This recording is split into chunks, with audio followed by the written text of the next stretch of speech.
देख रहे हो इसमें एक छोटी सी हाइड्रोलिक मोटर लगी रहती है जो इतने वेट को आगे चलाती है।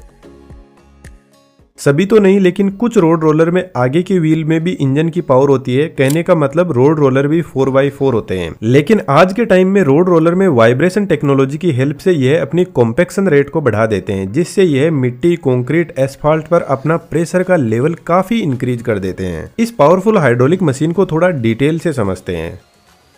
रोड रोलर में एक काफी पावरफुल इंजन होता है। जो आप रोड रोलर देख रहे हो इसका वेट 20 टन का है और इसमें 165 किलोवाट का पावरफुल 6 सिलेंडर इंजन लगा हुआ है। यह इंजन डायरेक्टली किसी भी व्हील से नहीं जुड़ा रहता है। इस इंजन की पूरी पावर को हाइड्रोलिक प्रेशर में कन्वर्ट किया जाता है और फिर अलग अलग काम के लिए भेजा जाता है। इस इंजन की पावर सबसे पहले इस छोटे से हाइड्रोलिक पंप के पास में पहुंचती है, जो एक वेरिएबल डिस्प्लेसमेंट हाइड्रोलिक पंप होता है और यह पंप इंजन से मिल रही रोटेशनल पावर को हाइड्रोलिक प्रेशर में बदल देता है। अब इस हाइड्रोलिक प्रेशर को आगे अलग अलग काम के लिए भेजा जाता है। सबसे पहले इस पंप से प्रेशर जाता है एक रेडियल हाइड्रोलिक पिस्टन मोटर के पास में। बेसिकली इस मोटर के सेंटर पार्ट में इसका रोटर होता है जो थोड़ा सा सेंटर से ऑफसेट रहता है। यह जो मल्टीपल पिस्टन होते हैं इनमें से एक पिस्टन में ही पावर स्ट्रोक अवेलेबल रहता है, जिसका मतलब है एक पिस्टन में हाई प्रेशर से ऑयल आता है, बाकी में लो प्रेशर रहता है। तो जिस भी साइड से रोटर पर हाई प्रेशर लगेगा तो यह हाई प्रेशर से लो प्रेशर साइड में रोटेट कर जाएगा और फिर इसी तरीके से इस पिस्टन में हाई प्रेशर आएगा और बाकी में लो प्रेशर हो जाएगा। तो इस तरीके से हाइड्रोलिक मोटर हाइड्रोलिक प्रेशर को वापस रोटेशनल मोशन में बदल देती है। इस मोटर के जितने भी पिस्टन है और किस पिस्टन में कितना हाई प्रेशर भेजना है यह कंट्रोल वाल्व डिसाइड करता है, जो इस मोटर का ब्रेन होता है। इस रोक ब्रेकर वाले वीडियो में डिटेल से कंट्रोल वाल्व और हाइड्रोलिक पिस्टन पंप को समझाया गया है, तो इस वीडियो के बाद में जरूर से देखना। यह जितने भी हाइड्रोलिक मोटर और हाइड्रोलिक पंप होते हैं यह सेम टू सेम ही काम करते हैं, बस एक दूसरे के ऑपोजिट होते हैं। लेकिन इनकी खास बात है कि इनका पावर टू वेट रेशियो बहुत ज्यादा हाई होता है। जिसको सिंपल लैंग्वेज में समझे तो इस छोटी सी रेडियल मोटर से पावर निकलकर रोलर के इन बड़े बड़े व्हील्स में जाती है और यह छोटी सी मोटर इस 20 टन के वेट को आगे फोर्स सक्सेसफुली आसानी से लगा देती है। लेकिन यदि हम इस मोटर की जगह डिफरेंशियल गियर सिस्टम यूज करें इन टायर को आगे बढ़ाने में, तो यह इतना भारी इंजन इस रोड रोलर को हिला भी नहीं पाएगा। हमें इसके वेट को कम करना होगा और ऊपर से जो गियर सिस्टम है वह भी बहुत ज्यादा कॉम्प्लेक्स बन जाएगा।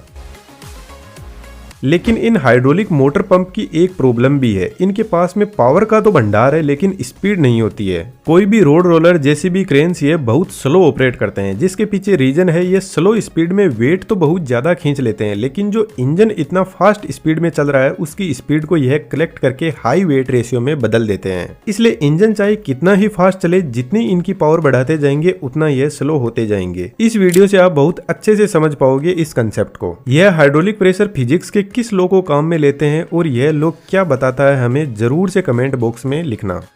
अब रोड रोलर के आगे का जो ड्रम होता है उसके पास में भी पावर होती है और इस ड्रम में भी हाइड्रोलिक मोटर लगी रहती है और यह मोटर इस ड्रम को रोटेट करवाती है। रोटेट करवाने के लिए इस मोटर को भी हाइड्रोलिक ऑयल का प्रेशर पीछे से पंप से ही मिलता है और यह ड्रम भी रोटेट करने लग जाता है। लेकिन यदि हमें गियर सिस्टम के थ्रू इस ड्रम को पावर देनी हो तो एक बहुत कॉम्प्लेक्स मैकेनिज्म बनाना होगा, लेकिन हाइड्रोलिक ने हमारी जो प्रॉब्लम थी उसको बहुत इजीली और सिंप्लिसिटी से सोल्व कर दिया। जब हमारे पास में इतना हाई प्रेशर ऑयल का अवेलेबल है तो फिर हम इस रोलर को टर्न करवाने के लिए भी हाइड्रोलिक पंप को ही यूज में लेते हैं। अब रोलर में दो टाइप की लोडिंग होती है, डायनामिक और स्टैटिक लोडिंग। जब रोलर नॉर्मली चलेगा तो इस सिचुएशन में तो इसको स्टैटिक लोडिंग बोलते हैं, लेकिन जब इसके अंदर वाइब्रेशन टेक्नोलॉजी को यूज में लेते हुए कॉम्पैक्शन करते हैं तो इसको डायनामिक लोडिंग बोलते हैं। तो रोड रोलर की वाइब्रेशन टेक्नोलॉजी किस तरीके से काम करती है यह जानना काफी इंटरेस्टिंग होगा। वाइब्रेशन मैकेनिज्म के लिए इस ड्रम के पास में एक अलग मोटर होती है जो एक हाई स्पीड मोटर होती है और यह एक वेरिएबल स्पीड मोटर होती है जिसकी हेल्प से वाइब्रेशन की रेट को कम ज्यादा किया जा सकता है। ड्रम के अंदर एक शाफ्ट लगी रहती है जिसको इसेंट्रिक शाफ्ट बोलते हैं। यह जो शाफ्ट होती है इसके ऊपर एक साइड में वेट लगे रहते हैं कुछ इस टाइप के, और जब मोटर चलती है तो यह वेट इस ड्रम को वाइब्रेट करवाते हैं। यदि आप सही से देखोगे तो यह drum basically up down movement करता है और इस ड्रम के नीचे कंक्रीट या सोइल के एटम्स पर वर्टिकली फोर्स लगाता है। अब इसका फोर्स कुछ इस टाइप का होता है कि जब ड्रम अपर साइड में रहता है तो बहुत कम फोर्स सॉइल पार्टिकल्स पर लगेगा और जब नीचे आएगा तो अपना मैक्सिमम फोर्स लगाएगा। लेकिन रोड रोलर आगे बढ़ता रहता है, जिसकी वजह से यदि बारीकी से ऑब्जर्व किया जाए तो इसका जो वाइब्रेशन है वह साइक्लिक होता है और रोड के ऊपर कुछ ऐसे छोटे छोटे बम्प्स बना देगा जो कि बिल्कुल भी सही नहीं है। इस कॉम्पैक्टर में बैठा हुआ ड्राइवर इसकी फ्रीक्वेंसी को कंट्रोल कर सकता है। यदि मोटर की स्पीड बढ़ाते हैं तो यह और ज्यादा हाई पावर के साथ में वाइब्रेट करेगा और ऐसी सिचुएशन में एक तो रोलर कंक्रीट के जो पार्टिकल्स है उनको क्रश कर सकता है और दूसरी प्रॉब्लम यह है कि यदि रोलर किसी बिल्डिंग के पास में हुआ तो बिल्डिंग में क्रैक्स भी आ सकते हैं। तो एक दूसरे टाइप का वाइब्रेशन मैकेनिज्म भी अवेलेबल होता है। इस वाइब्रेशन मैकेनिज्म में बेल्ट सिस्टम के थ्रू साइड में लगे वेट की शाफ्ट को रोटेट करवाया जाता है और यह दोनों वेट एक दूसरे से 180 डिग्री पर होते हैं। और दूसरी बात, जो वेट की डायरेक्शन है वह भी 180 डिग्री पर एक दूसरे के ऑपोजिट होती है।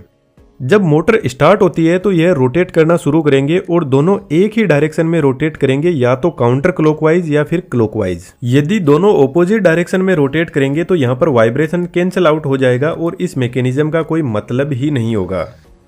जब रोलर कंक्रीट पर चलेगा तो इसका वाइब्रेशन एकदम वर्टिकल नहीं होता है, यह कुछ इस तरीके से ओसिलेट करता है, स्लाइटली आगे पीछे होता रहता है।